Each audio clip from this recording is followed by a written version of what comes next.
jornadas Alumbra Alumbre, asignatura pendiente Memoria Democrática en las aulas. Jornadas que han sido subvencionadas por el Ministerio de la Presidencia, Relaciones con las Cortes y Memoria Democrática. El desarrollo de las jornadas de este año seguirá una disposición, un programa distinto al de años anteriores. En estas jornadas no se trata de difundir trabajos de investigación inéditos como en ediciones anteriores. La finalidad de este año es incentivar, conocer, exponer y analizar las experiencias educativas en torno a la memoria democrática que se llevan a la práctica en los centros educativos de nuestro entorno. La Guerra Española, 1936-1939, y la dictadura franquista, desde una perspectiva memorialista y feminista, se hace necesario para comprender la historia de España y proteger la democracia. Este periodo histórico se trata en las aulas de forma muy superficial o se obvia directamente, perpetuando en la población la ignorancia sobre la historia española reciente. Consideramos necesario estudiar y analizar este periodo histórico, traumático y conflictivo, para entender el presente y prevenir que se repitan situaciones similares en el futuro. Es una deuda histórica con la ciudadanía en general y con los jóvenes y las jóvenes en particular. En las presentes jornadas pretendemos reflexionar sobre el tratamiento que se da a la memoria democrática en las aulas, prestando especial atención a nuestro entorno comarcal y regional, como contrapeso a la mínima importancia que se le da por parte de la Administración autonómica. También conocer experiencias docentes que se han puesto en la práctica para abordar este periodo histórico y también crear sinergias entre docentes, educandos, colectivos, investigadores e investigadoras preocupadas en la recuperación y la divulgación de la memoria democrática. El programa de este año se compone de una conferencia inaugural titulada Alumbrar el pasado para aclarar el presente, la necesidad de enseñar y aprender historia, a cargo del profesor Fernando Hernández Sánchez, una mesa redonda en la que se analizarán y se debatirá sobre distintas experiencias educativas, en la que participarán Ana María Valencia Herrera, José Monteagudo Fernández y Raúl Gómez Tasias, y por la tarde se expondrán algunas experiencias educativas que se han llevado a cabo. Agradecemos al Ayuntamiento de Mazarrón la cesión del espacio, así como el apoyo logístico, y también a Telesatélite de Mazarrón y a los medios de comunicación locales por la difusión de las jornadas. Agradecemos a todas y todos los participantes y colaboradores e investigadores que nos acompañan en estas jornadas. Deseamos que disfrutéis de esta experiencia y que la participación colme vuestras expectativas. Asimismo, deseamos que el programa resulte de interés para el público que nos acompaña y quienes lo sigan a través de los medios o después en diferido. Y a continuación paso a presentar a nuestro conferenciante de esta mañana. El título de la conferencia lo tenéis puesto en la pantalla, Alumbrar el pasado para aclarar el presente, la necesidad de enseñar y aprender historia. Él es Fernando Hernández Sánchez, profesor de la Facultad de Formación del Profesorado y Educación de la Universidad Autónoma de Madrid, profesor de Didáctica de las Ciencias Sociales, doctor en Historia Contemporánea por la UNED. Sus líneas de investigación tratan sobre la historia del comunismo en España en el siglo XX y la enseñanza de la historia del presente. Es autor de Comunistas sin partido, Jesús Hernández, ministro de la Guerra Civil, disidente en el exilio, de 2007. Guerra o Revolución, el Partido Comunista de España en la Guerra Civil, en 2011. Los años de plomo, la reconstrucción del Partido Comunista bajo el primer franquismo, de 2015. La frontera salvaje, un frente sombrío del combate contra Franco, de 2018. Y el más reciente, publicado este mismo mes, El torbellino rojo, auge y caída del Partido Comunista de España. Es coautor con Ángel Viñas del Desplome de la República, en 2009, y con Ángel Luis López Villaverde de Camaradas de un Comité Menor, una larga guerra civil, 1936-1947, de 2020. Coeditor con Almudena Doncel López de Soy del Quinto Regimiento, primer libro de Madrid, de Manuel Domínguez Benavides, en 2014, y Memorias de un ministro comunista de la República, Vicente Uribe, en 2019. Es colaborador en los volúmenes colectivos El franquismo en caleidoscopio, Perspectivas y estudios transdisciplinares sobre la dictadura, Papeles de la memoria, Aportaciones al estudio de la represión franquista y Un siglo de comunismo en España. Ha publicado artículos de opinión en prensa digital como El Salto, Contexto y Acción, Público y eldiario.es. Les dejo con Fernando Hernández Sánchez. Buenos días. Muchas gracias por su amabilidad, por su invitación para participar en estas jornadas a las instituciones y a la asociación convocantes. Miren, yo les voy a contar un poco una historia que procede fundamentalmente de mi experiencia docente. Yo tengo una, digamos, carrera académica un poco paradójica, porque aunque ahora estoy en la Facultad de Formación del Profesorado de Educación desde el 2008, 2013 ya con carácter continuo, yo he sido durante 23 años profesor de enseñanza secundaria. Y a lo largo de ese periodo de tiempo, y a pesar de los distintos marcos legislativos y leyes orgánicas que han venido a intentar regimentar este sector tan fundamental en la formación de nuestra ciudadanía, que es la educación, me he encontrado con que hay elementos que han perdurado a lo largo de ese tiempo y a veces incluso cuando hago arqueología de mi propia memoria desde mis tiempos de estudiante. Y que fundamentalmente vienen a concluir con que existe entre la población en general y entre los jóvenes en particular un enorme desconocimiento de la historia reciente de nuestro país.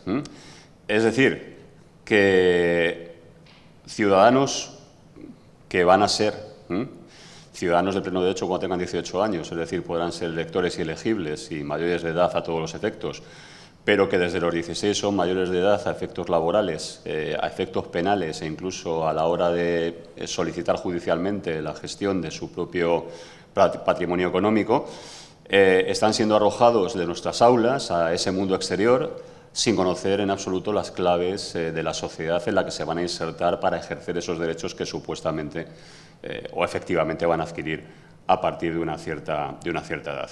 Y eso es así porque nuestro sistema educativo está preso de una serie de trampas que hasta ahora, y no sé yo muy bien qué va a pasar a partir de este momento, han mantenido invariable la forma en que se enseña, por ejemplo, la historia, la secuencia con la que se enseña la historia y las carencias a la hora de enfrentarse a los episodios que han condicionado, que han marcado nuestra sociedad actual y que hunden sus raíces básicamente en los años centrales del siglo XX.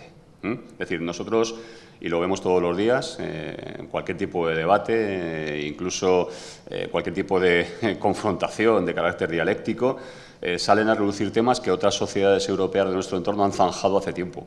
Y, sin embargo, entre nosotros, la guerra civil y el franquismo, incluso la transición, son aquello que los propios franceses denominan un pasado que no pasa. Es decir, es algo que todavía no hemos cerrado convenientemente. Claro, cuando yo reflexiono acerca de esto, ¿cuáles son los motivos que creo que han conducido ahí? ¿Qué es lo que ocurre para que desde el año 2000 hacia acá aproximadamente 9 millones de alumnos hayan abandonado su escolarización obligatoria, es decir, la que alcanza hasta cuarto de la ESO? Vamos a hacer abstracción de la tasa de abandono escolar y de los que luego pasan a etapas posobligatorias, es decir, todos los estudiantes españoles, chicos y chicas, han pasado obligatoriamente por las aulas hasta los 16, 17 años. Y todos ellos deberían haber recibido una formación que en los últimos cursos de su escolarización debería contemplar la historia del presente, es decir, la historia de las 3 últimas generaciones vivas. Bien, pues con lo que me encuentro habitualmente es justamente con lo contrario. Todos los años, yo ahora imparto clase a alumnado en formación de magisterio del segundo curso del grado, es decir, justamente en el ecuador de su carrera. No tienen tan lejos todavía lo que era el bachillerato y la secundaria, y siempre que les pregunto acerca de cuándo vieron ellos los contenidos relativos a la República, la Guerra Civil y el franquismo, me encuentro con una respuesta absolutamente desesperanzadora. Y es que la mayor parte, en torno, no voy a exagerar, a más del 80%, no la vieron hasta que llegaron al bachillerato. Quiere decir que, por lo tanto, solamente menos de un 20% lo vieron en algún momento de la escolarización obligatoria, es decir, en cuarto de la ESO.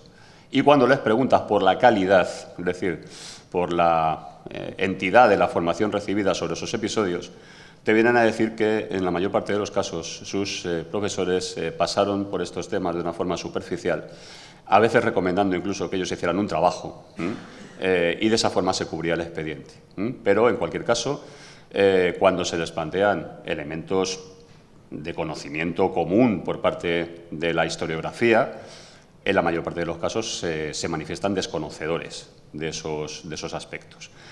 Lo que contrasta, por cierto, con el interés que manifiestan acerca de esos periodos históricos, porque si bien un 80% dicen que no vieron estos contenidos en su escolaridad obligatoria, más del 85% dicen que les hubiese gustado verlo porque además les interesan mucho estos episodios, ¿no? Bien, por lo tanto, tenemos una ciudadanía, aquella además que ha abandonado recientemente su periodo formativo, con graves carencias acerca del conocimiento de las raíces de la sociedad actual. Tenemos unos currículum y unos materiales escolares en los cuales se observan también algunas inercias que son preocupantes. Y es que, por ejemplo, la mayor parte de la investigación historiográfica del último medio siglo, es decir, desde el momento en que los historiadores españoles se pudieron emancipar de la tutela de los hispanistas anglosajones y pudieron empezar a investigar y a publicar en libertad, no ha trascendido, no ha permeado, no se ha traspuesto, como se dice pedagógicamente, a los materiales escolares. Nos encontramos con libros en los que todavía, por ejemplo, en un mismo tema se amalgama la República y la Guerra Civil. Y a lo mejor con un tema posterior en el cual el franquismo y la transición también se amalgaman en un solo tema. Claro, yo siempre digo que esto conduce ya de entrada, por el título, a una secuencia teleológica. Es decir, de que necesariamente tenía que acabar así. ¿Cómo no va a acabar la República en guerra civil si lo dice el tema del libro de texto? ¿Y cómo iba a ser el franquismo tan malo si terminó en la transición a la democracia? Es decir, cuando hacemos ese tipo de amalgamas, estamos infringiendo lo que serían los postulados de lo que la investigación historiográfica académica seria ha podido profundizar durante estos años, y transmitiendo una información equivocada, pero que además precondiciona la percepción sobre nuestra historia reciente a nuestro alumnado. En algunos casos estamos, en cuanto a terminología, en cuanto a contenidos, en cuanto a abordaje de los aspectos básicos, en un nivel tan primario como si en biología los libros de texto estuvieran enseñando todavía el creacionismo y no hubiese llegado a ellos la teoría de la evolución. Por lo tanto, en ese sentido, la situación real, si quieren, en la práctica, es que si tenemos en cuenta ese marco, que sería la historia contemporánea española, tal como se contempla en la división tradicional de las edades de la historia, ¿no?, que comenzaría allá por la crisis del antiguo régimen, en la Guerra de Independencia y las Cortes de Cádiz de 1812, y que llegaría hasta nuestros días. Y aquí hay un primer elemento sobre el que llamo su atención. Todas las edades de la historia tienen apertura y cierre, todas menos la contemporánea. Y entonces resulta que todos los años vamos sumando cosas a las que nunca vamos a llegar en las aulas si seguimos arrancando en la toma de la Bastilla en 1789. Y en algún momento determinado alguien tendrá que ponerle una fecha de cierre a la historia contemporánea para que pueda ser abarcable y enseñable en el aula. Porque si no, nos encontramos con que la realidad es esta.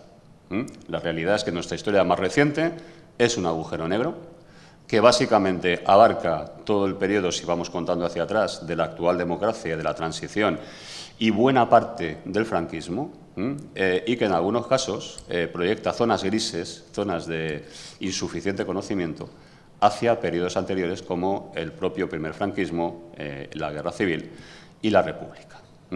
Por lo tanto, mientras que esto perdure, no será de extrañar que sigan apareciendo esos temas en los que se amalgama República y Guerra Civil en un solo tema, y yo siempre también me hago la misma pregunta. Si el franquismo fue hasta su final el Estado el 18 de julio, ¿por qué no vemos en un tema de un libro de texto de cuarto de la ESO Guerra Civil y franquismo? ¿No fue la Guerra Civil el elemento fundacional del nuevo régimen? Y, sin embargo, se lo atribuimos como epílogo necesario a la Segunda República.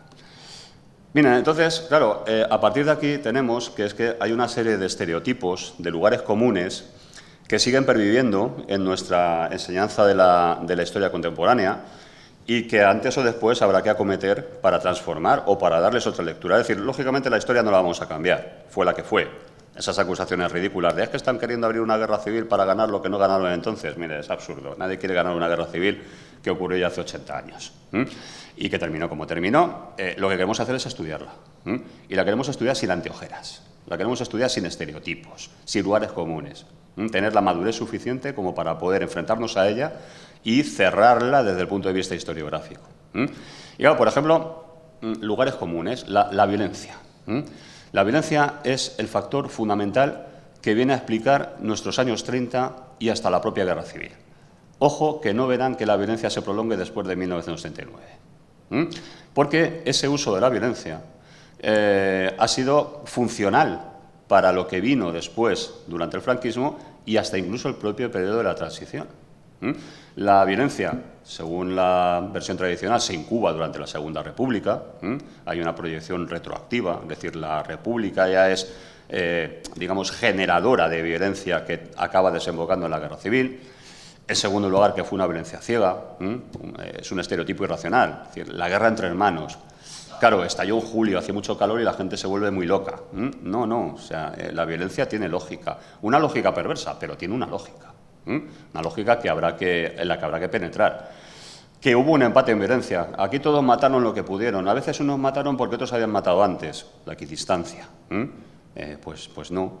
Hay lugares en los que la guerra civil, si queremos llamarla así, duró exactamente 72 horas. La Rioja, la mayor parte de Castilla y León, Galicia, Canarias, Ceuta, Melilla. Allí no hubo guerra. Allí hubo una sublevación militar que triunfó prácticamente de inmediato y que se dedicó a lo que tenía previsto, a la liquidación de todos los oponentes de la nueva situación. Es decir, los que yacen en las fosas comunes de Burgos, de Aranda de Duero, de Arnedo, de todas estas zonas donde no hubo guerra, no llegaron allí por efecto de una violencia equiparable y equidistante. Fueron víctimas de una situación decidida de antemano. Y luego el estereotipo de que la violencia se fue modulando. Es decir, ya una vez que terminó la guerra ya empezó a caer paulatinamente hasta que al final, bueno, de vez en cuando tenía algún estertor porque hacía falta, porque a la gente le das el pie y se toma la mano y entonces hay que volverlos a disciplinar y recordarles de dónde venimos. Pero en cualquier caso que la curva de la violencia fue decayendo de principio a fin. Claro, miren, ese aspecto de la violencia asimétrica, de que todos hicieron lo mismo y de que todos cometieron excesos, es una herencia que procede justamente de una lectura que se hizo durante el franquismo y se hizo muy exitosa, sobre todo a partir de la campaña de los 25 años de paz. Es decir, el mito de la violencia asimétrica es uno de los mitos fundacionales que el Estado del 18 de julio propaga a partir del cumplimiento de los primeros 25 años de su existencia. ¿Con qué fin? Pues con la idea subliminal, y a veces no subliminal, plenamente manifiesta, de que, bien, qué a gustito estamos ahora, ¿verdad? Pero como hubiera que volver a los orígenes, volveríamos. No se preocupen, que estamos dispuestos a repetir lo que hicimos al comienzo. El pacto de sangre inicial lo podemos reeditar en cualquier momento, así que es mejor que se queden las cosas como están. Es decir, por lo tanto, ese mito de la violencia asimétrica que todo el mundo recordaba, al que todo el mundo al final acabó asumiendo, fue un elemento esencial en la cohesión del tardofranquismo, es decir, se le dio esa perduración que permitió después abordar el proceso de transición con la idea de que el objetivo fundamental de la transición era asumir todos los modestos cambios, o más o menos modestos, o digamos que los sectores rupturistas tendrían que renunciar a su objetivo máximo, si no queríamos volver, comillas, a matarnos los unos a los otros. Claro, esa lectura del no querer matarnos los unos a los otros es una falsedad, porque en 1976-77 no había nada más que una sola parte que estuviese dispuesta a matar a otros, que fueron los que intentaron llevar a cabo un golpe de Estado en febrero del 81. No había posibilidad de violencia simétrica, había posibilidad de una operación Cóndor, que es muy distinto. Pero claro, esa lectura va generando una dinámica legitimadora de situaciones distintas que obvia y que oculta pues cuestiones fundamentales. No hay violencia asimétrica porque la represión franquista fue, al menos hasta ahora, el triple de la represión republicana. Es decir, si hablamos de magnitudes, la represión franquista mató 3 veces más de lo que mató la represión republicana. En aquellas regiones donde no hubo guerra, cayeron aproximadamente la quinta parte de las víctimas de ese conflicto, es decir, más del 20%, el 21,2%, murieron en zonas donde no hubo guerra, donde, por lo tanto, no hubo posibilidades de que unos cometieran excesos y, por retorno, los otros cometieran excesos en venganza.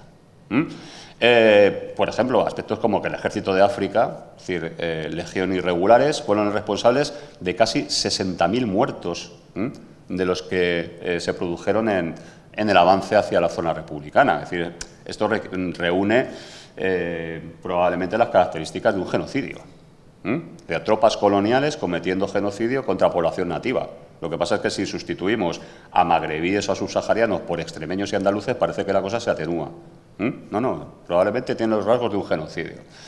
Y que luego la represión republicana, que además tuvo su naturaleza distinta según fuese en el primer año o los siguientes, tuvo sus principales manifestaciones pues, en Cataluña y en Madrid, fundamentalmente en Cataluña por el efecto de la revolución social del primer semestre y en Madrid por la cuestión de la dinámica o la mentalidad de cerco desde noviembre del 36 hasta aproximadamente finales de 1937.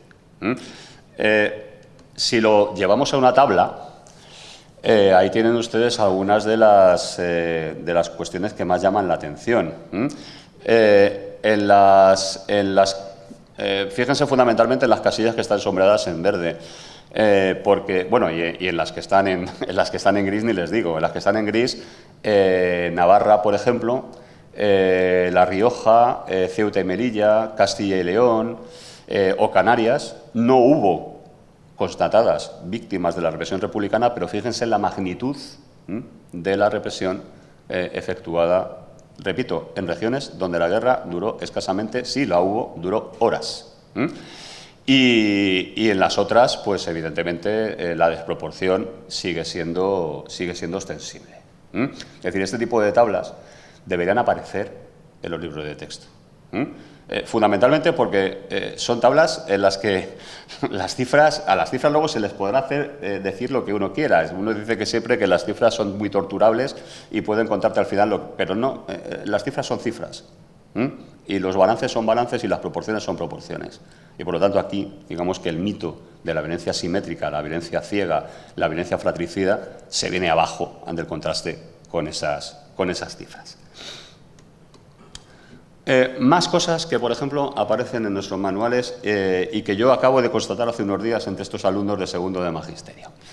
España fue neutral en la Segunda Guerra Mundial. Oigan, pues fue una neutralidad muy rara. Yo les preguntaba si sabían cuál era la diferencia entre ser neutral y ser no beligerante. Y tendían a establecer una equiparación, y no lo es, y se lo tuve que explicar en términos futbolísticos. Ser no beligerante es que tú vas con un equipo, lo que pasa es que en ese momento estás en el banquillo o en la grada animando. Ser neutral es que no vas ni con uno ni con otro, te da igual el resultado. Pero ser no beligerante, que fue lo que fue España entre el año 39 y al menos 1943, a partir del 43 y de Stalingrado, lógicamente Franco, valorando su propia supervivencia, vio que la cosa ya no iba tan bien y pasó a la situación de neutralidad. Neutralidad amigable, hacia el eje. Durante ese periodo España fue parte del eje, firmó el Pacto de Acero, es decir, firmó la alianza militar que junto con Italia, Japón, Rumanía, Hungría y los territorios ocupados de la Europa Occidental declaró la llamada Cruzada Antibolchevique. Y fruto de esa incorporación al eje, es las fotos que tienen ustedes ahí, que tampoco aparecen en los libros de texto. El que tienen a la izquierda es Heinrich Himmler. Heinrich Himmler es el segundo, el número 2, jefe de las SS, por lo tanto número 2 del régimen. Cuando les pongo la foto de al lado, como es una foto que se hizo en invierno, la calle está mojada y la ciudad parece como muy europea, pues normalmente tienden a decir, claro, con esa esvástica que debe ser Berlín. ¿Y qué hace Himmler? Pues pasando revista a las tropas, probablemente en algún lugar de Centro Europa. Pues miren, no, el que está detrás es José Luis Arrese, que es el ministro secretario general del movimiento, de la Falange, Y esta calle, que aparece, donde aparece además el coche, el Rolls Royce que Hitler regaló a Franco para los actos oficiales, es justamente esta misma calle de Madrid, es decir, el cruce de la calle Alcalá con la Gran Vía. Esta fotografía de Google Maps está captada en el mismo lugar en que se captó la foto de la visita de Himmler a España. ¿A qué vino Himmler a España? Pues aparte de reforzar la firma del Pacto de Acero, vino a un par de cosas, una de ellas muy demencial, muy nazi, que era la de buscar el Santo Grial en Montserrat, y tiene una foto con el abad de Montserrat, que está intentando convencerle de que si sabe dónde está el Santo Grial, y la otra mucho más pragmática, que fue aconsejar al Ministerio de la Gobernación cómo crear una policía política, la Brigada Político-Social calcada bajo o sobre el esquema de la Gestapo. Resultado también de aquella visita, ustedes conocen este lugar emblemático donde tienen lugar muchas celebraciones y bueno, pues estos muchachitos no son Ultrasur que estén celebrando la consecución de la Liga del Real Madrid, sino miembros de la juventud hitlerianas que acompañaban a Himmler en esa visita. Este recurso a superponer fotografías de época con entornos actuales, que le da una vivencia muy fuerte a los escenarios, no es original mío, lo he tomado fundamentalmente de experiencias francesas, donde se llevan a cabo este trabajo de búsqueda de fuentes de información de época con sus localizaciones actuales para generar esta situación un poco chocante, ¿no? De lugares que conocemos, lugares que tuvieron historia. Claro, que España fue miembro del Eje, miren las tarjetas conmemorativas. Miren al otro lado, en la caricatura de la loba capitolina como Mussolini, la percepción que los aliados tenían de qué era el régimen de Franco. Está ahí colgando de la última teta y junto con Hitler, con Metaxas, que es el fascista griego, con Mosley, que es el que está sujetando el rabo, que era el fascista británico, y el segundo, que no identificado, se les representaba como miembros de una misma camada que pertenecía a la familia del fascismo. Y las otras dos son una tarjeta italiana y la de abajo es una tarjeta española, donde además se incorpora a ese eje al Portugal de Salazar de manera absolutamente inequívoca. No hay duda al respecto de qué lugar ocupaba Franco durante la Segunda Guerra Mundial. No hay duda que, miren, en ese pacto de acero, la participación de supuestos voluntarios, hubo ejército regular también, en la División Azul, en el frente ruso, coincidió con lo que otros países hicieron también, la Legión Francesa de Voluntarios o la Legión Valona, belga. Diferencia en cuanto a la memoria que hemos heredado de aquello. No busquen ustedes una calle que homenajee a la Legión Francesa en París, ni una calle que homenajee a la Legión Valona en Bruselas, porque no la van a encontrar. Eso sí, en mi ciudad, en esa comunidad tan libre en la que vivo, hay una calle de los caídos de la División Azul que ha sido repuesta, después de ser propuesta para sustitución, por mandamiento judicial. ¿Que hubo españoles en la Segunda Guerra Mundial? Uy, miren, también, pero también los hubo en el otro lado. Miren, cuando hay una anécdota, cuando en el año 2004 podía ser, en su último año de... Sí, 2004, último año antes de abandonar el poder. Se produjo uno de esos aniversarios redondos del desembarco en Normandía y entonces, en plena era de la reconciliación franco-alemana, estaba Mitterrand, creo, todavía en el poder, y Kohl en el caso de... No, alguien que le sucedió en el caso de Alemania. Invitaron a los mandatarios europeos a la playa de Normandía, incluidos a los alemanes, para llevar a cabo una conmemoración de la liberación de Europa. Y entonces, entre los mandatarios a los que invitaron, estaba en ese momento José María Aznar. Entonces, la respuesta de José María Aznar fue que agradecía mucho la invitación, que le hubiese encantado estar allí, pero que como no hubo españoles en Normandía, pues que él como que se consideraba un intruso en aquella situación, ¿no? Y excusó su asistencia. Alguien debería haberle explicado que en las playas de Normandía también estuvo la 9ª columna de la División Leclerc, compuesta por republicanos españoles que, entre otras cosas, fueron los primeros en acudir a la liberación de París el 28 de agosto del 44. Alguien debería haber hecho la caridad de contárselo, para que no hiciera el ridículo más que otra cosa. También le podrían haber explicado que hubo 15.000 españoles en la agrupación de guerrilleros que combatieron en los departamentos del sur de Francia y que liberaron buena parte de ellos, entre ellos Toulouse, Foix, Perpiñán, es decir, casi toda la frontera sur de esos departamentos fue liberada fundamentalmente por guerrilleros españoles. Pero claro, como la mayor parte de ellos ya se habían preocupado de despojarles de su condición de nacionales españoles y ser considerados, por tanto, como apátridas en 1941, no se les cuenta a la hora de españoles en la Segunda Guerra Mundial. Como no se cuenta, por ejemplo, a estos otros, los que padecieron el internamiento en esos infiernos que fueron los campos de concentración, principal Mauthausen, pero también Sachsenhauer, Oranienburgo, etcétera, hasta el punto de que una cadena progresista como la SER hace un tiempo iluminó esta noticia de que una de las listas de Schindler había salido a subasta con esta foto sin explicar en esta foto qué era lo que significaba esa pancarta de los españoles antifascistas saludando a las fuerzas liberadoras. Es decir, esta foto en la cual se percibe perfectamente que hay esa pancarta en castellano en un lugar de Austria bajo una bandera republicana. Y que cuando yo he expuesto a mis alumnos he obtenido en algunos casos la respuesta, o la pregunta, mejor dicho, hace poco, de ¿y qué hacían esos españoles allí si no eran judíos? Claro, había que explicar que los campos de concentración no se instituyeron exclusivamente para los judíos, sino para mucha gente más, y que ellos llegaron allí siguiendo un determinado itinerario que había arrancado con la salida de España en enero del año 39 hacia el exilio.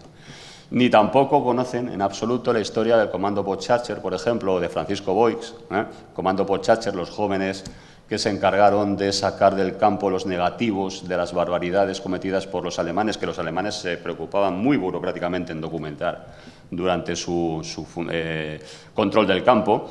Ellos fueron chavales que yo a veces los comparo con la lista de la clase. Tú entras en una clase, te dan en la lista con las caras de estos chavales y dices, ¿dónde me he metido? ¿En la que me van a jugar? Bueno, pues sí se la jugaron los alemanes porque salvaron los negativos que Paco Boix, que era el fotógrafo, había realizado durante los años del 41 al 44, y esos negativos, mira por dónde, sirvieron, entre otras cosas, para llevar a la horca a alguno de los responsables del genocidio, por ejemplo, Kaltenbrunner, que es el tipo que tienen ustedes junto a Himmler en la fotografía de la izquierda, y que cuando llegó al Tribunal de Nuremberg en 1946 no sabía nada, no vi nada, no he hecho nada, yo era un mandado. Yo no estuve jamás allí. Bueno, la foto de Paco Boix sirvió para documentar que efectivamente había estado allí, que era uno de los responsables del operativo, que era uno de los responsables del dispositivo general de exterminio de los campos de concentración en Europa. Y gracias a la documentación salvada por el Comando Botschacher de jóvenes españoles y documentada por Paco Boix, pudo hacerse justicia universal en aquel momento. Por cierto, se llamaba el Comando Botschacher porque trabajaban para una empresa que era subcontratista del campo de Mauthausen, que hoy, por cierto, todavía existe. Hoy hacen muebles de cocina. Tercer estereotipo, la represión franquista fue proporcionada y decreciente. Claro, si partimos de los campos de concentración, de los campos de exterminio, de Auschwitz, que es el paradigma del infierno en la tierra, claro, un lugar en el que murieron más de 1 millón de personas en 4 años no puede dejar de conmovernos y llamarnos la atención poderosamente a la hora de la sensibilidad sobre lo que ocurrió allí, ¿no? Como lo deben llamar también estas imágenes. Lo lamento por la crudeza, pero no son Auschwitz. La de la izquierda es la fosa de la Pedraja en Burgos, la llamada fosa de los ferroviarios, donde se ejecutaba en la carretera de los Montes de Oca a los que se sacaba de la cárcel de Burgos en los años de la guerra y la posguerra. Y la otra es la carretera de Sallén de Gállego, entre Zaragoza y Huesca. Ahí abajo están los mayos de Riglos, que llaman, donde en la obra de ensanche de la carretera apareció esa cuneta. Cuando alguien se ríe de la España de las cunetas y dicen, es que estos están buscando siempre al abuelo en la cuneta, es que a lo mejor hay razones para buscar abuelos en la cuneta. En esa cuneta había más de una veintena de abuelos. Claro, esto como no es Alemania, como no es Auschwitz, parece que conmueve menos, pero es parte del trauma histórico que evidentemente no hemos acabado de superar, pero es que aquí también hubo campos de concentración.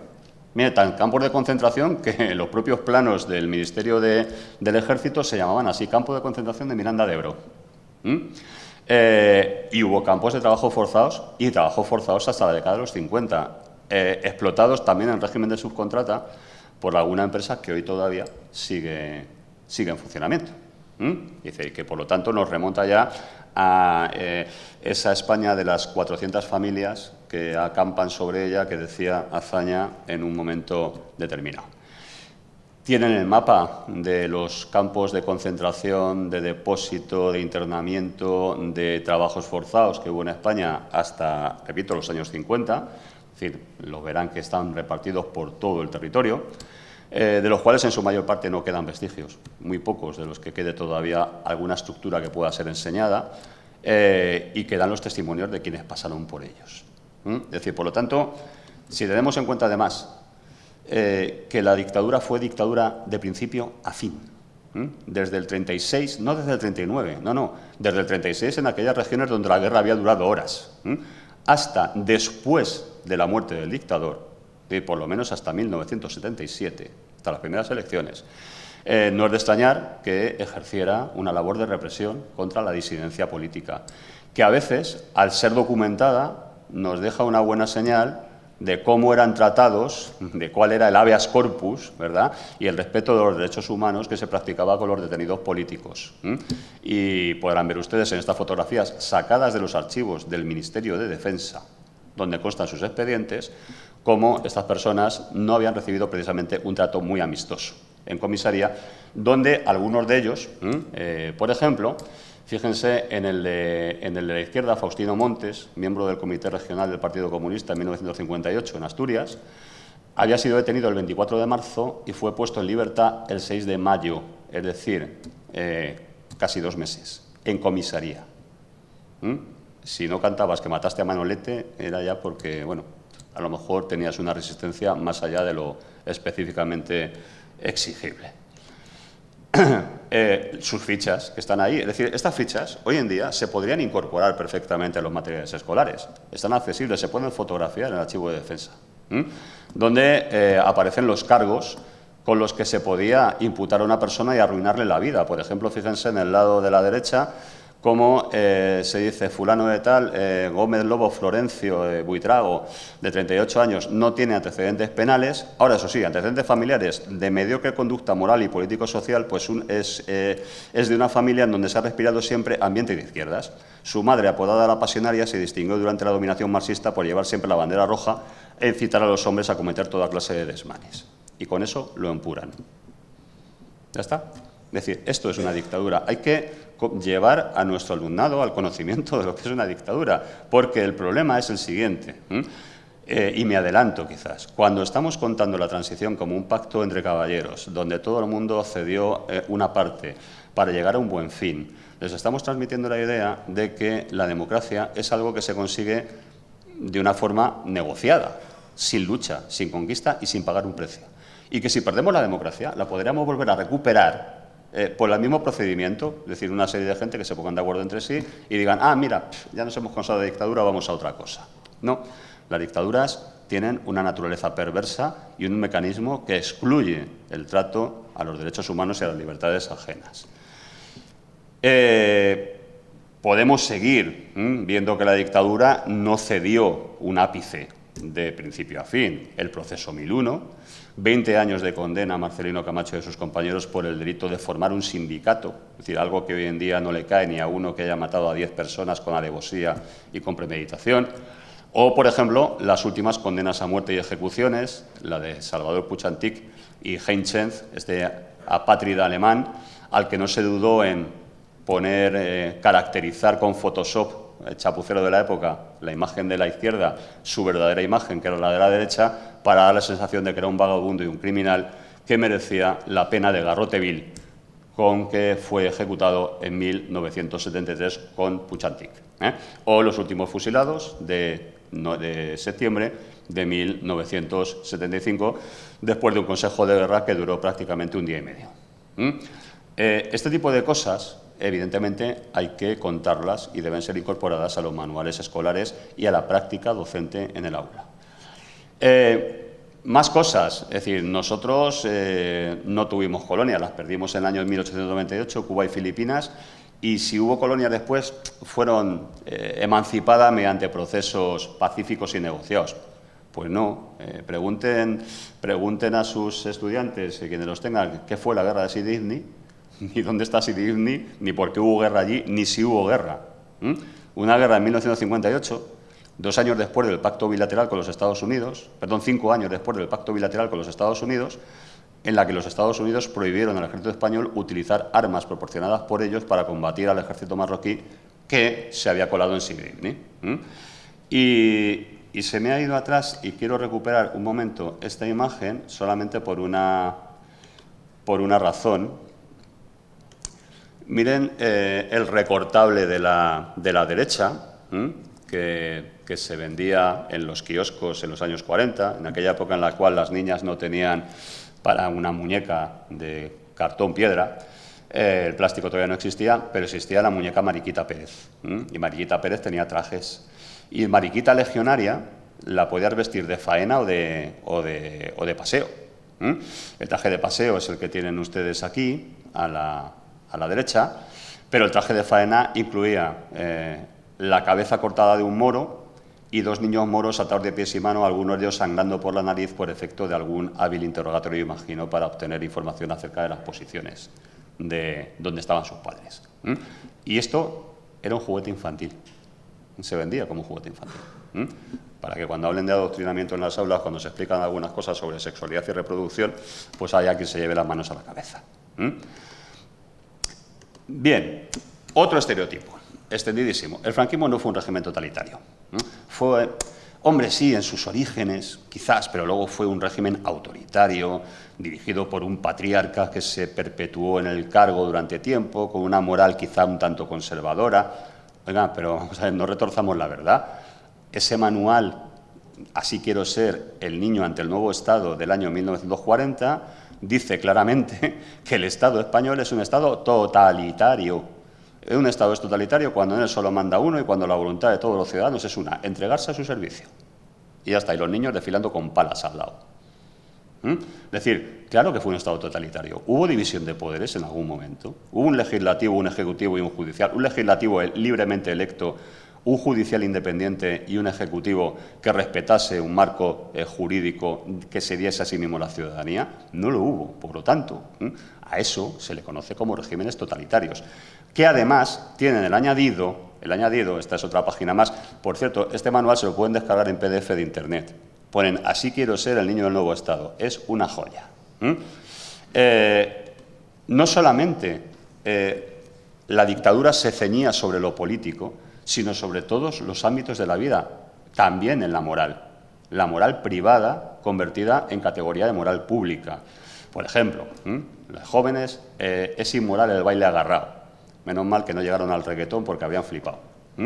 Pero eran formas de condicionar la moral de las personas y sus opciones morales, o, por ejemplo, la concepción de la mujer para la cual se concebía un lugar muy determinado, que era fundamentalmente la casa y al servicio del hombre. Y para ello tenían sus escuelas de hogar, de la sección femenina, donde se formaba a las futuras madres para ocupar al fin y al cabo eso que la Alemania nazi ya había instituido en su momento, las 3 K llamaban ellos, la Kinder, Kuchen o algo así, era guardería, casa e iglesia. Es decir, esas las funciones básicas de la mujer nacionalsocialista, que en nuestro caso sería la mujer nacional sindicalista.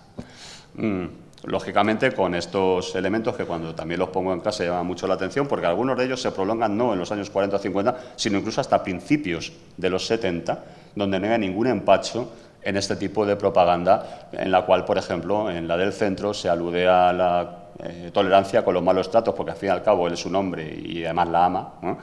Y en el otro caso, pues en el acoso sexual laboral, que era perfectamente normalizado, porque las mujeres al fin y al cabo pues están para eso, y si no, que se vayan a su casa, a la guardería o a la iglesia. La censura de espectáculos, censura de cine, censura que llegaba hasta el punto de afectar al nombre que uno quería poner a sus hijos. Esa es una multa en Bilbao porque alguien le ha puesto y ha llamado a un hijo suyo con el nombre de Jonchu, así en, digamos, transcripción literal, demostrando que ello manifiesta desafección al glorioso movimiento nacional que prescribe usar nombres de marcada significación separatista. O, por ejemplo, incluso, como decía Walter Benjamin, el fascismo es tan peligroso porque ni siquiera los muertos están a salvo. Y lo otro es una muestra de que había que retirar las lápidas donde figurasen frases o inscripciones en euskera para sustituirlas por inscripciones en castellano, incluidos los nombres de las personas, es decir, rebautizarlas después de muertas. Sexto estereotipo, el franquismo trajo consigo el desarrollismo de la prosperidad económica. Ya no lo ha contado, cuéntame, ¿qué vamos a decir nosotros? Que no sea así. Bueno, volvamos de nuevo a las cifras y a las tendencias. Pues resulta que la situación de la balanza fiscal tardó en recuperarse casi 20 años para volver al nivel que tenía en 1930, en vísperas de la República, es decir, con un quebrantamiento que alcanza su máximo en los años de la inmediata posguerra. Tenemos que el PIB per cápita, es decir, la renta por habitante, en relación al resto de Europa occidental, no recuperó los niveles de 1935 hasta casi el final de la vida del dictador. Es decir, por lo tanto, tengan en cuenta lo siguiente: cuando se habla del desarrollismo franquista, habrá que circunscribir ese desarrollismo exclusivamente a la década de los 60, porque entre el 39 y el 59, entre el plan de estabilización, lo que hubo fue una enorme depresión estructural y endémica, con la vigencia hasta el 56 de las cartillas de racionamiento.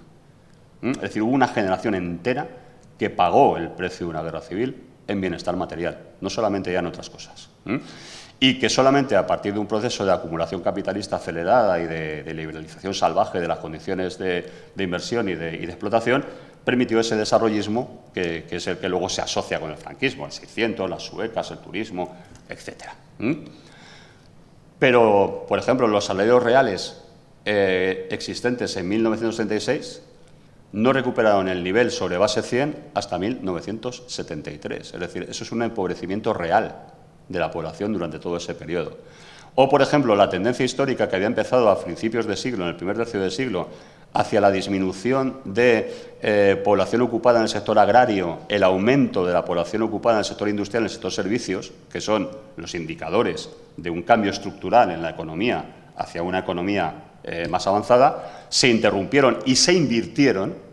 De nuevo volvió a ser otra vez la agricultura el principal sector productivo, una agricultura primitiva, ineficiente, etcétera, hasta 1964. Es decir, otra vez 20-25 años de retraso inducido por la voluntad de llevar al país a una guerra civil.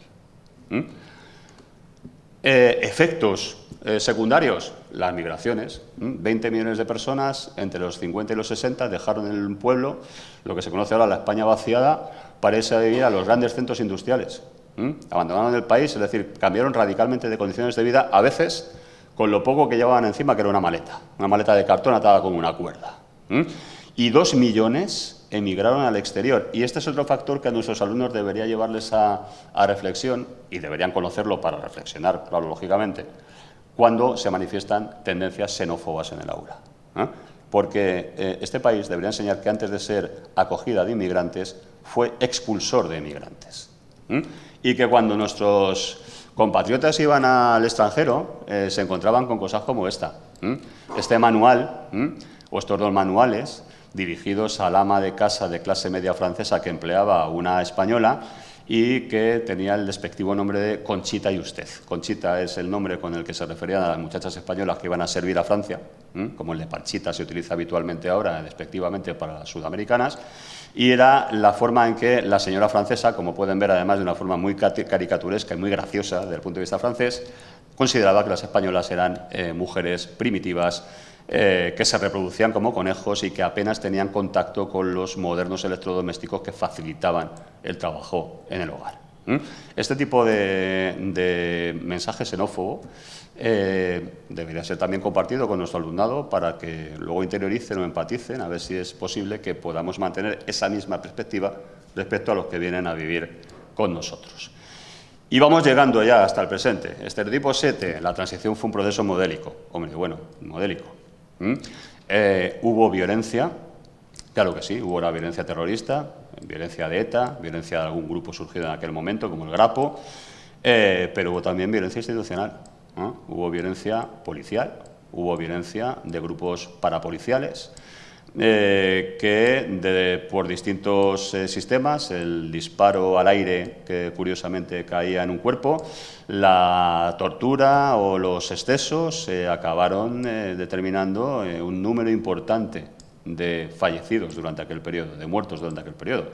Recuerden que la Revolución Portuguesa, la Revolución del 25 de abril, fueron 5 muertos, pero fueron 5 muertos en un solo momento, que fue durante el acoso a la sede de la PIDE en Lisboa, en la cual los últimos policías políticos abrieron fuego contra la multitud antes de ser detenidos. Pero en España la transición costó más. Y es necesario saber que costó más, porque, repito, hay que valorar lo que se consiguió, los derechos y libertades que se consiguieron, si no queremos en algún momento determinado volver hacia atrás. Y recordar que, por ejemplo, hasta el año 78, el adulterio era delito, que se castigaba con distinta gravedad o contundencia respecto a si eras hombre o mujer, que los anticonceptivos estaban prohibidos y que el divorcio tampoco existía, y que incluso fue objeto de campañas adversas que movilizaron a un sector conservador de la sociedad, curiosamente encabezado por un partido que en principio no votó en su mayoría la Constitución y hoy es constitucionalista, que se opuso al divorcio, y algunos dirigentes suyos se han divorciado 3 o 4 veces, y que en principio estaba contra las autonomías y hoy en día pues las usufructúa de una manera bastante eficaz. Y que hay cosas incluso que pervivieron a la propia Constitución. La represión de los homosexuales, que había sido norma desde los años 40 y 50 mediante la aplicación primero de la Ley de Vagos y Maleantes y luego de la Ley de Peligrosidad Social, llevó a la detención, encarcelamiento y hasta internamiento en un campo de trabajo forzados en Tefía, en Fuerteventura, que se cerró a finales de los 60, de la población por el mero delito, como ven en aquella ficha, de ser homosexual. Es decir, a título ilustrativo, la Ley de Peligrosidad Social es la única ley procedente de la legislación represiva franquista que sobrevivió un año a la promulgación de la actual Constitución. Fue derogada en 1979. Por no decir, por ejemplo, que hubo gente que se negó a hacer el servicio militar y que hasta el año 2000 padeció cárcel en centros penitenciarios militares por negarse a cumplir el servicio militar. Año 2000, justamente el año en que desapareció la obligación de la prestación del servicio militar. Cuando hoy hay algunos discursos un poco neorrancios que vuelven a hablar de las virtudes del servicio militar obligatorio, hay que recordar también que era eso, obligatorio, prescriptivo, y que la no prestación acarreaba penas de cárcel. No se podía elegir no ir al servicio militar. Bien, para terminar, como balance les presento algunos, digamos, de en los libros de texto de los temas tabú y los lugares comunes que el profesor Enrique Javier Díaz Gutiérrez de la Universidad de León y yo hemos detectado a lo largo, digamos, de nuestros estudios en estos ámbitos, ¿no? Enrique habla de esos temas tabú que no aparecen en los libros de texto: la incautación de bienes desafectos al régimen, el papel de la Iglesia, los perpetradores, su identidad, quiénes fueron, a veces incluso por miedo a que haya denuncias por calumnias procedentes de sus herederos, los cómplices y los espectadores pasivos. La dictadura no se podía mantener solamente por la represión, también se mantuvo por una especie de consenso pasivo de una parte de la población que prefería no meterse en líos, y por último las víctimas y su reparación. Y los lugares comunes son los que yo les he expuesto. Ya los han visto, no voy a volver a repetirme en ellos porque los acaban de ver durante esta presentación. En última instancia, yo creo que volviendo ya como punto final a las cifras, a los guarismos, a los números incontestables, en algún lugar, en algún momento, en nuestros materiales escolares debería figurar esto que yo he llamado la aritmética trágica del franquismo y más allá. Es decir, los números reales de lo que supuso la dictadura en términos de víctimas de todo tipo. Víctimas que fueron asesinadas durante la guerra, de las cuales hay un porcentaje importante aún desaparecido, de los que padecieron la represión posterior. La posguerra fue igualmente violenta, el estado de guerra perduró hasta 1948, no fue derogado hasta junio de 1948, es decir, la guerra a efectos prácticos continuó hasta esa fecha. los internados en campos de concentración, el 250.000 de presos políticos en cárceles hasta el final de la Segunda Guerra Mundial, los batallones de trabajo, colonias penitenciarias, muertos en los campos de exterminio nazis, los 52.000 docentes depurados en 5 años, el atroz desmoche que decían del magisterio republicano, los 30.000 niños robados, los 53.000 detenidos y procesados por el Tribunal de Orden Público desde 1963 al 76, los muertos por represión policial, las condenas a muerte, los 21.000 condenados por homosexualidad, los objetores de conciencia y los muertos por las tramas policiales y ultraderechistas durante la transición. En última instancia, digamos que el objetivo final, y por eso titulé el estudio en el que trabajé esto, el bulldozer negro del general Franco, es que no se haga real una frase que Manuel Vázquez Montalbán incluyó en su autobiografía apócrifa del general Franco, cuando decía: llegará un día en que usted, general Franco, cuando aparezca en las enciclopedias del futuro, pues pongamos hoy en día la Wikipedia, verá que pone gobernante autoritario español que gobernó el país durante cerca de 40 años con mano firme y decidida, tuvo algunos excesos de autoritarismo, pero bajo su mandato se crearon las condiciones bajo las que crecieron las clases medias que al final acabaron trayendo la democracia a España. Y concluye Vázquez Montalbán, dice: en ese momento será como si usted, Franco, montado en un bulldozer negro, estuviese echando encima de sus víctimas una nueva capa de tierra que las condenase a la humillación y al olvido. Bueno, pues en cualquier caso, lo que yo he pretendido compartir con ustedes es que en la mano de los docentes, pero de toda la sociedad en general y de asociaciones como la suya, está que ese bulldozer negro del general Franco se gripe de una vez y para siempre y no siga echando capas de humillación y de olvido sobre las víctimas de su régimen. Gracias.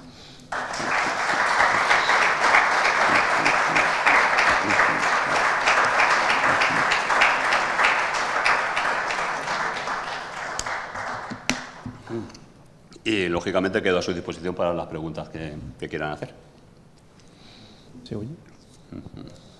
¿Se oye? Sí, bueno, yo voy pasando el micro por si alguien quiere intervenir. Como yo tengo un par de preguntas directas, mientras se lo van ustedes pensando, ¿vale? La primera es si con esta... ¿Se oye? ¿Se sigue oyendo? Vale. Si el cambio en el currículo educativo de segundo de bachillerato, que se va a pasar de estudiar desde Atapuerca hasta la actual, comillas, ahora se va a empezar en 2018, si eso va a ser eficaz para abordar, porque imagino que los contenidos se ampliarán, los del siglo XVIII y XIX, si va a ser eficaz para llegar a la parte que usted comentaba, de lo que viene siendo la historia del presente, las 3 últimas generaciones de Ibar.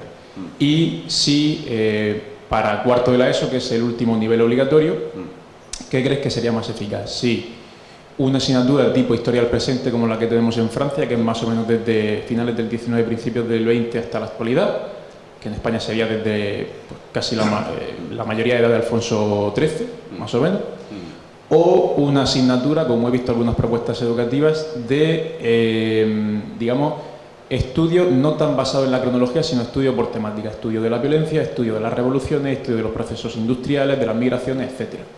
O si se podría encontrar algún punto intermedio. Eso es.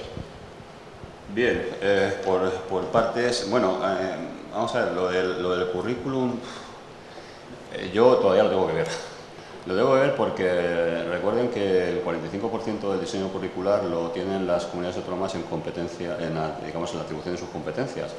Y yo vengo precisamente de una donde esta semana el responsable del ramo, que no es el más listo de la clase, pero es el responsable del ramo, ha dicho lo siguiente: miren, hay una serie de conceptos en la LOMLOE que nosotros no vamos a aplicar porque son artificiales y generados por una especie de inteligencia artificial. Y están entre ellos el de la crisis climática, el ecofeminismo, distintas cosas relacionadas con el feminismo, pero también, y es lo que me preocupa desde el punto de vista de la enseñanza de la historia, dicen que, y además es que si lo buscan está lo publicó La Razón, que es ese diario que tiene un título contradictorio con su contenido. Decía, los 30 conceptos adoctrinadores de Sánchez que los estudiantes madrileños no estudiarán. Y entre ellos, ¿cuáles relativos a cosas que nos afecten de cerca? decir que España tuvo un imperio colonizador, decir que el primer Borbón fue el que centralizó la administración del Estado, no sé exactamente en qué se basan para decir que no. Y luego, respecto a la República, hay al menos dos. Uno, que la República fue un régimen modernizador y la primera experiencia democrática del siglo XX. Dos, que hablar de las reformas estructurales de la Segunda República. Yo estoy todavía porque me expliquen qué máquina de inteligencia artificial ha generado eso o qué inteligencia precaria tiene el consejero de Educación para no entenderlo. Es decir, vamos a ver, no hace falta irse a reputados historiadores izquierdistas. Está Hugh Thomas, es decir, los hispanistas anglosajones de los años 60 eran los primeros que hablaron de las reformas estructurales de la República, la reforma militar, la reforma educativa, la separación Iglesia-Estado. Es decir, son reformas estructurales. Es decir, ¿qué tiene de malo eso? ¿Qué no quieren encontrar la enciclopedia Álvarez otra vez? Es decir, pues yo desconfío de que no, permítanme que hable en términos, digamos, paleomarxistas, ¿no? De que no se vaya a crear una situación de doble poder entre las comunidades autónomas y el Ministerio de Educación, en la que las primeras erosionen el proyecto de reforma educativa en el ejercicio de sus competencias dentro de la materia, ¿no?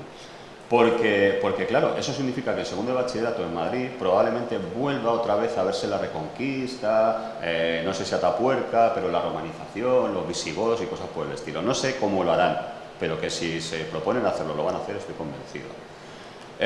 Luego, en cualquier caso, y eso también ya es una cuestión personal, yo siempre he dicho que a mí me interesa menos el segundo de bachillerato porque al fin y al cabo es un curso de adiestramiento para una prueba, que es la selectividad, donde escasamente uno puede profundizar. La gente cree, claro, lógicamente, que el alumnado tiene mayor madurez y que puede abordar estos temas con cierta soltura, pero realmente no están para inventos. Pero a mí me preocupa más el cuarto de la ESO, porque al fin y al cabo el cuarto de la ESO pasan todos.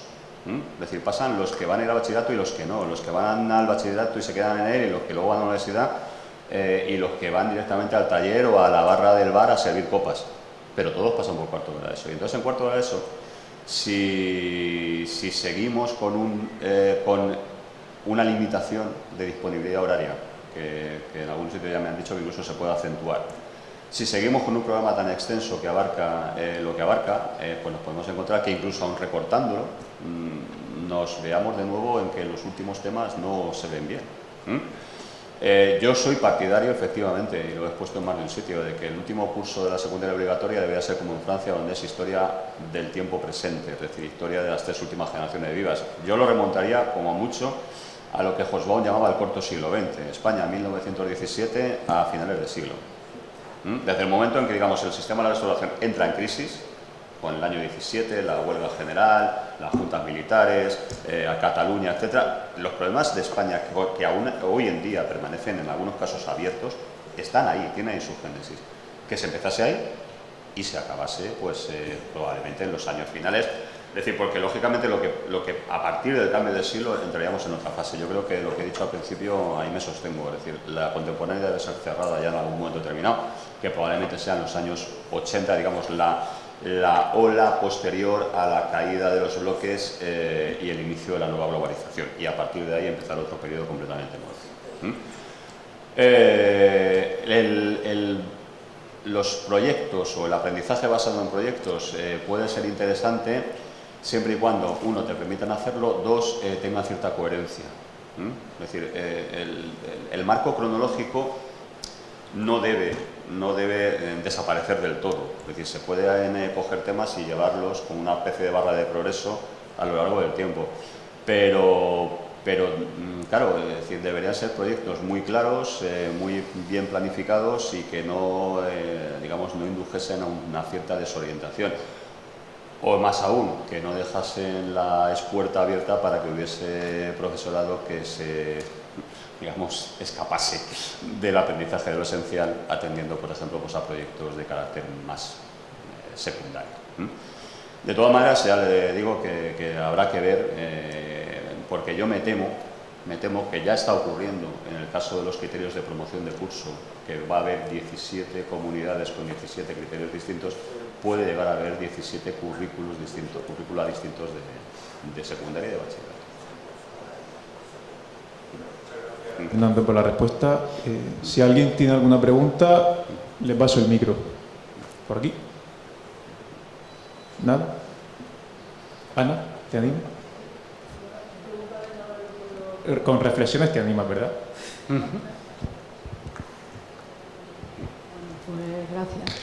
Fernando, pues qué voy a decir, si yo soy de su club de fan, creo que alguna reflexión sí puedo hacer, preguntarle nada siempre aporta alguna cosa nueva, ¿no? Aunque estemos abordando el mismo tema. Concreto, la reflexión sobre su libro, El bulldozer negro del general Franco, que es un libro hecho con un criterio muy moderno, con códigos QR para vídeo, muy apto para la enseñanza, especialmente tanto para segundo de bachillerato como para cuarto de la ESO. Yo lo he utilizado en algunas partes, pero el problema está en que tiene la difusión reducida que tiene los libros de este tipo, y es el problema con el que nos encontramos en términos generales, que el trabajo hay hecho sobre historia, no mucho, sobre didáctica de temas de memoria histórica, del pasado reciente del franquismo, no mucho, pero sí es muy bueno, pero nos falta tener capacidad para competir con las multinacionales de la educación y de la comunicación. Es decir, es muy difícil competir con el grupo Prisa o con la editorial Anaya, que tiene una visión que todos conocemos muy sesgada y muy pobre, y que a veces no es tanto lo que hay en los libros como lo que no hay y la forma en que se están organizando. Creo que Fernando lo ha dicho muy claro. Y luego nada, pues decir que estamos en un camino bastante bueno en los últimos años, en el sentido de que ha llegado mucha gente a los máster, profesores a los máster de educación, y ojalá llegaran más, a los de formación de magisterio, profesores de historia formados como historiadores. El caso de Fernando es muy poco frecuente. No todos los docentes tienen la capacidad de sacrificio suficiente como para llevar una actividad docente que cada vez es más exigente, más burocrática y come más tiempo, y al mismo tiempo tener capacidad para desarrollar investigaciones y convertirse. Fernando es un historiador de referencia nacional e internacional, con lo cual hacer eso compatible con una vida docente universitaria pues debe ser bastante duro. Yo quisiera, porque no he hablado mucho, tampoco era quizá la ocasión, que nos hablara un poco de eso, de la parte más personal de su experiencia por todo esto con los archivos, y un poco de la situación de acceso a los archivos y las pocas facilidades de que disponen los docentes para compatibilizar las dos cosas, tareas de investigación y de docencia. Muchas gracias, me abrumas con los halagos, yo creo que merecidos, pero bueno, se hace, vamos a ver, yo parto de la base de que no estoy solamente en esto para publicar. Vamos a ver, quizá lo he dicho una vez de broma, estoy en el punto más peligroso de mi carrera, porque yo ya he tocado techo, todavía me quedan algunos años de actividad docente y sobre todo investigadora, y como ya no espero nada de los organismos de acreditación, porque no voy a acumular más, puedo liberarme de publicar artículos para sumar puntos y publicar libros o lo que me dé la gana. En ese sentido, soy muy peligroso y estoy muy loco, ¿no? Como dicen los que atacan una farmacia. Bueno, también incluso, digamos que bajaría un poco el listón de lo que es la universidad, donde realmente hay gente los que sí que estáis presos de la burocracia ahora mismo, y lo veo por la parte que me toca más cercana, que es mi mujer, que sigue en activo todavía. Presos de la burocracia soy los profesores de secundaria, los de universidad podrían hacer más de lo que hacen si quisieran hacerlo. Es decir, también es una cuestión de compromiso, ¿no? Lo de los libros de texto, sí, estoy de acuerdo contigo. Es decir, hay un oligopolio, es decir, hay 4 o 5 editoriales que se reparten en el mercado. Es un mercado muy jugoso porque, claro, son miles de ejemplares garantizados de compra obligatoria a todos los cursos. Ahí yo tengo alguna experiencia curiosa con una de estas editoriales del oligopolio. Precisamente el bulldozer negro del general Franco eran los materiales que yo había ido elaborando para mi alumnado de mi centro, sabiendo cómo son ellos, porque yo parto de la base de que un libro de texto lo hace un comité de expertos con carácter general para toda la población estudiantil de un país, pero no es lo mismo un centro donde yo he impartido clase. Yo siempre he impartido clase en la zona suburbial de Madrid, es decir, en el segundo cinturón, donde las problemáticas son muy diversas y desde luego el alumnado no es precisamente pues muy brillante, pero lo cual no quiere decir que no haya obtenido buenos resultados en algunos casos, ¿no? Entonces yo elaboré mis propios materiales y se los facilitaba a mis alumnos. En un momento determinado, de una editorial de estas, del oligopolio, me contactan y me dicen, pues estaríamos interesados en que participase usted en el diseño de las unidades didácticas relativas a la República, a la Guerra Civil y el franquismo y tal. Bueno, sin ningún inconveniente. Digo, de vez en cuando tener una proyección de lo que haces hacia el exterior es un poco más masiva de lo que estamos acostumbrados, pues no viene mal, ¿no? Yo llevo mi unidad didáctica piloto, que era precisamente la de la Guerra Civil, y obtengo la siguiente contestación.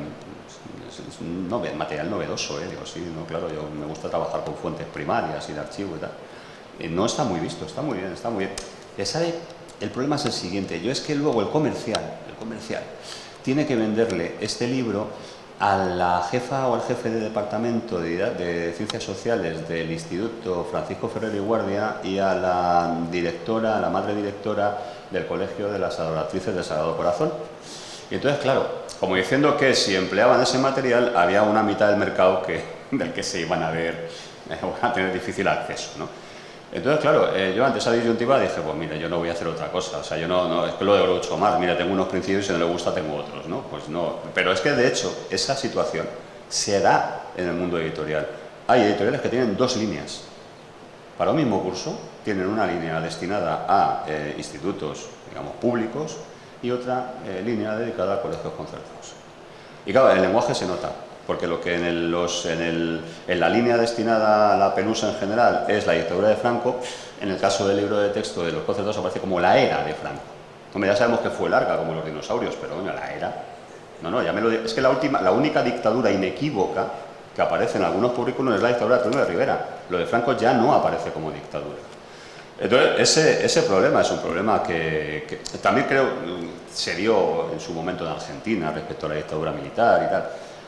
Pero nosotros es que perduramos, o sea, persistimos en ese error, ¿no? Claro, yo siempre he recomendado y ahora recomiendo a mis alumnos que se fabriquen sus propios materiales. Es la única manera que tenemos un poco de erosionar el monopolio o el oligopolio, ese editorial que a veces también está un poco perdido, ¿no? Luego, porque además, y ya conecto con la última pregunta que me hacías, sí, existen dificultades de acceso a los archivos. Hombre, vamos a ver, algunos sí, algunos no. Esto es el archivo militar. Por ejemplo, los archivos militares, en ese sentido, reconozcámoslo, han sido pioneros en algo que los archivos extranjeros se llevan haciendo hace tiempo. Ahora ya te permiten ir con tu cámara de fotos y hacer la fotografía de los documentos. No tienes que esperar a que alguien te los fotocopie ni pagar por ellos. Que, lógicamente, cuando haces una investigación con cierto volumen documental, es un problema. No así, por ejemplo, el Archivo General de la Administración. Si quieres ver expedientes de depuración de maestros, vas a tener que esperar casi un año a que te faciliten las copias solicitadas, sean 12 o sean 12.000. No hay dificultad, o se van reduciendo las dificultades respecto a los archivos, digamos, documentales, clásicos, y lo que tenemos cada vez más es más acceso a documentación archivos online. Es decir, yo he utilizado abundantemente, además teniendo en cuenta de que estas administraciones educativas se han esforzado en extender el modelo bilingüe, ese bilingüismo un poco de camareros que han implantado durante los últimos años. Hombre, pues si quieres trabajar el modelo bilingüe, mira, tienes los archivos de la CIA y de Wikileaks. Pones en archivos de la CIA, pones cualquier concepto en el buscador dinámico relativo a España, incluso las fechas, y tienes cientos, por no decir miles de documentos. Porque la CIA tiene una cosa, la CIA mata a Allende, ¿vale? O hace lo posible por matar a Allende, pero luego a los 25 años publica los documentos en los que reconoce que lo hizo. Tiene un sistema de transparencia absolutamente brutal. Entonces, los archivos de la CIA ponen foia.cia.gov terminado en v y a buscar. Se pueden pasar una tarde estupenda. O Wikileaks, lo de Julian Assange, tiene los papeles, en este caso no es, porque en el caso de la CIA es el facsímile, es decir, ustedes van a ver los informes destinados pone Only for the Mr. President en los Estados Unidos, ¿vale? Los van a tener ustedes en la mano si se los fotocopian, como los tuvo Johnson, o los tuvo Kennedy, o los tuvo Eisenhower. Los tienen ustedes encima de la mesa tal como los vieron ellos. En el caso de Wikileaks tienen la transcripción de los archivos de Kissinger, que para toda la transición son material impresionante. Tienen la biblioteca virtual de prensa histórica clandestina, donde se ha digitalizado todas las publicaciones clandestinas que están en el archivo del PC. Y tienen ustedes publicaciones desde los años 39 en adelante, la Biblioteca Virtual de Prensa Histórica y la Biblioteca Nacional. La colección, por ejemplo, de los boletines de la Brigada Político-Social digitalizados por el antiguo magistrado del Tribunal Supremo, Juan José del Águila, que están en su web, que también se bajan facsímiles. Es decir, hay un montón de documentación a la cual se puede acceder ya.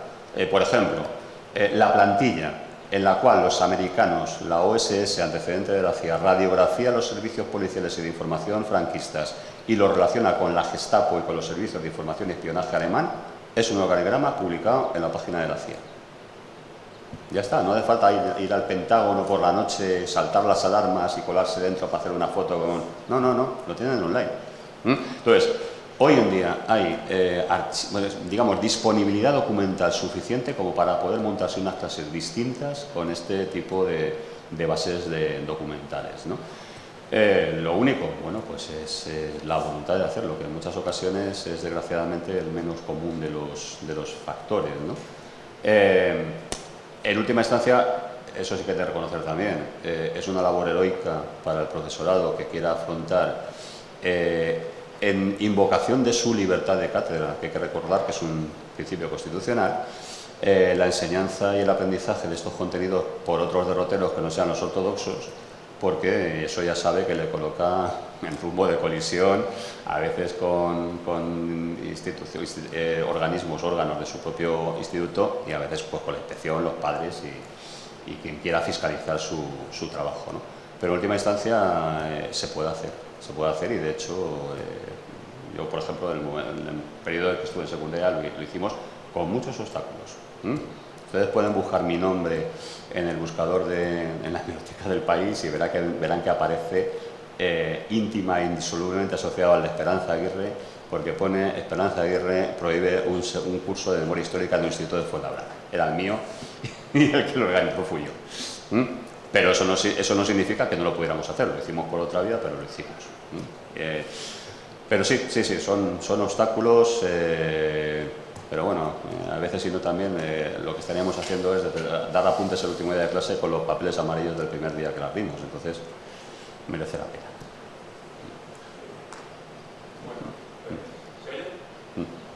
Bueno, pues muchas gracias, Fernando, de nuevo por la intervención, por la ponencia. Yo espero que no haya dejado indiferente a nadie, que nos haya ayudado a ver la historia sin anteojeras, como ha dicho, y haya alumbrado, que además también viene muy bien con el nombre de nuestra asociación. Vamos a hacer un receso de una media horita, ¿no? 10 minutos, pues 10 minutos, digo yo media hora, perdón. Tenemos café abajo y volvemos con la mesa redonda. Muchas gracias.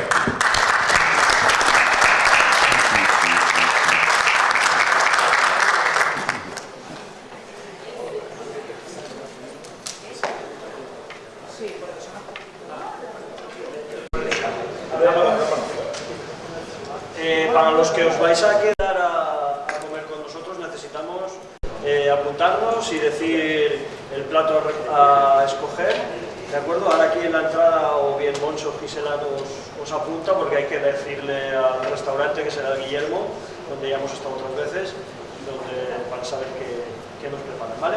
Venga, muchas gracias.